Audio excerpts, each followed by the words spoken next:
the senior senator from Alaska. Thank you, Mr. President.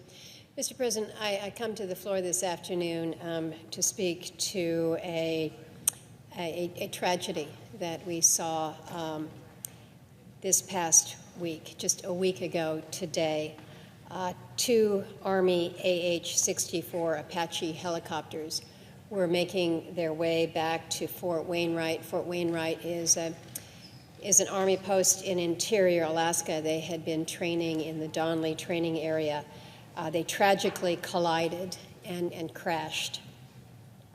3 soldiers from the 1st Battalion, 25th Aviation Regiment from Alaska's 11th Airborne Division were killed, and I have come to the floor this afternoon to honor their lives and express my deepest condolences to their families.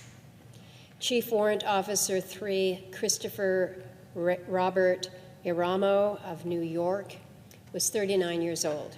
He had deployments in support of Operation Enduring Freedom.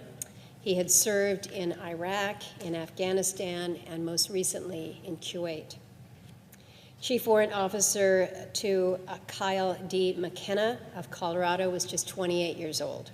He also had deployments in support of Operation Enduring Freedom and had served in both Kuwait and Saudi Arabia. And Warrant Officer 1, Stuart Dwayne Wayment of Utah was 32 years of age. According to an AP article, it said that he was, quote, excited to be stationed in Alaska to fly over rugged landscapes and see the northern lights and wildlife. His mother, Stacy Weaver, is quoted in that article as saying that family was everything to him.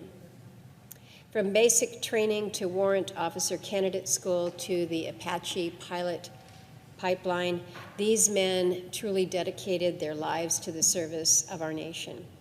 And in doing so, they added to one of the proudest traditions in America, while exemplifying the best of it. And that's the brave men and women who stand ready to protect and to defend us every day. And as we acknowledge the sacrifices that are made by the men and women in uniform, we have to remember that those sacrifices don't always come at times of war, in times of combat. This accident, as I mentioned, came after a 2-week training exercise.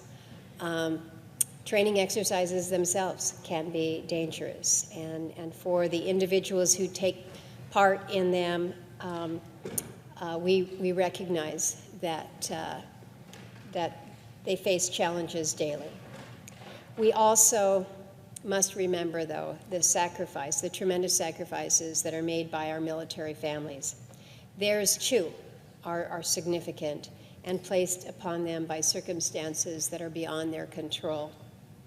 And when something bad happens, when some tragedy occurs, they lose husbands, wives, fathers, mothers.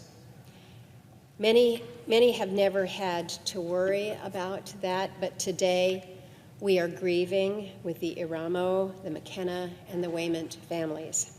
All 3 soldiers were married. Mr. Wayment also had 3 young children that he leaves behind.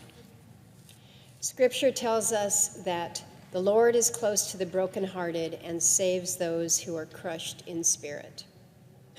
And to the families, I know no words can lessen your grief, but I hope you'll find some small measure of comfort in knowing that Christopher, Stuart, and Kyle were heroes and that they will always be remembered as such.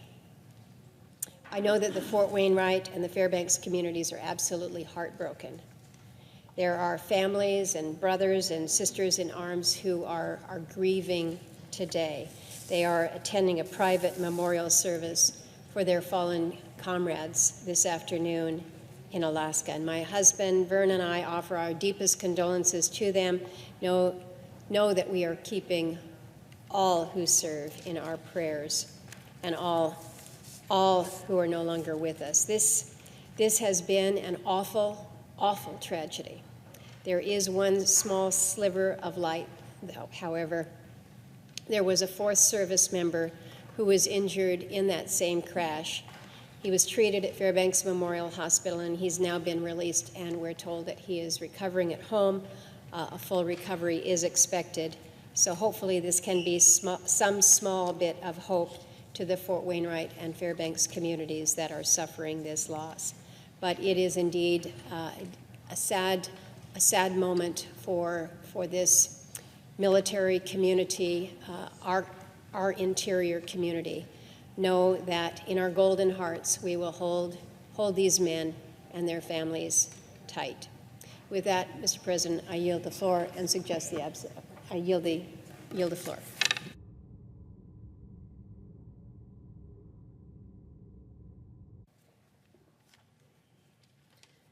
Mr. President. The senator from Nebraska.